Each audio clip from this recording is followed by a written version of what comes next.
This is a soft top convertible hood for the TR4 IRS independent rear suspension, more commonly known as the TR4A. Bear in mind it is quite radically different to the earlier TR4, so do not confuse the two, because the way they are made is quite different, but also more crucially the way they are assembled and attached to the car is radically different. The main overriding difference is the TR4s, you actually took the hood off the hood frame when you were taking the hood frame down and using it as an open convertible car. Whereas the TR4A and all the TRs following on from that, you actually kept the soft top attached to the frame and you folded them away at the same time, and they were hidden at the back of the car underneath a hood frame envelope cover. So this is the later version, which is actually mounted to the hood frame and retracted all in one piece basically. So how that affects the area is the main pieces at the front with a header rail. So on the TR4A, it's a raw edge. It's extended longer than it needs to be, allowing you to wrap it round the header rail. So you have this excess material, raw edge at the front, and it wraps around the header rail, and you have a three-piece metal channel and rubber seal area that kind of wraps around, which is attached to the hood frame metalwork of the car.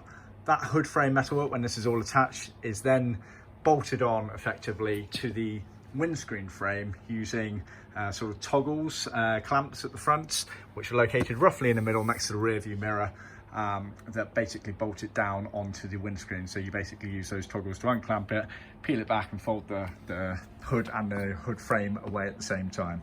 So that's the main overriding difference at the front there, which is fairly crucial between the two of them. At the back as well, it's worth noting that you have this excess material here, which is for the metal assembly rod that gets wrapped around that and then bolted to the rear deck area of the car as well, effectively on that there.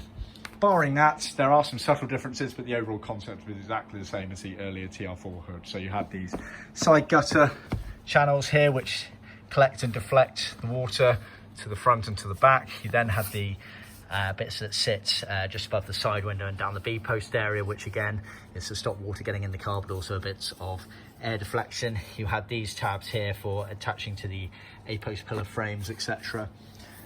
Another common theme on these TR hoods was this loop bar here. So this goes round and you insert the fixings into there to pop it closed, and that's for the hood frame bar that goes from left to right on the car, just above the driver's head roughly. Going back to the back of the car, you had the same three-piece window setup that was very commonly used on a lot of cars of this era. So it's a plastic buyback material for mohair canvas, which is what this hood has been made in, dark blue.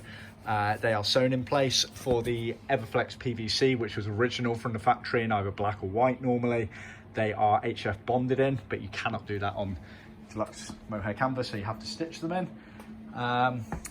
Yeah, that's pretty much your lot on there. So they look similar to the TR4s, but they are quite radically different, so just bear that in mind when browsing, etc.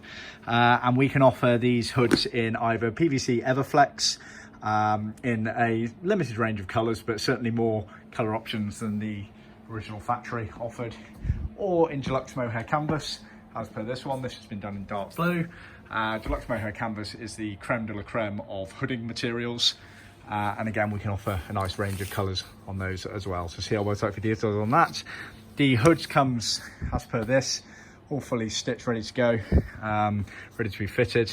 It includes all the necessary female fixings that you'll need for various areas of the car, to attach them to the already in place male fixings on the car. So bear that in mind as well. And it's also worth noting that hoods can be a bit of a pain to fit, and they're a bit of a one stop, as it were. Like you can't sort of undo a lot of it if you make a mistake, so you want to be really taking your time on it and making sure you're doing it correctly. Even professional trimmers struggle to fit these sometimes. We've been making them a long time, we know ours fit absolutely fine. We've been making them for over 40 years using the same patterns and tooling, so bear that in mind. We're more than happy to help you or your trimmer with guidance on that if required. See our website for more details.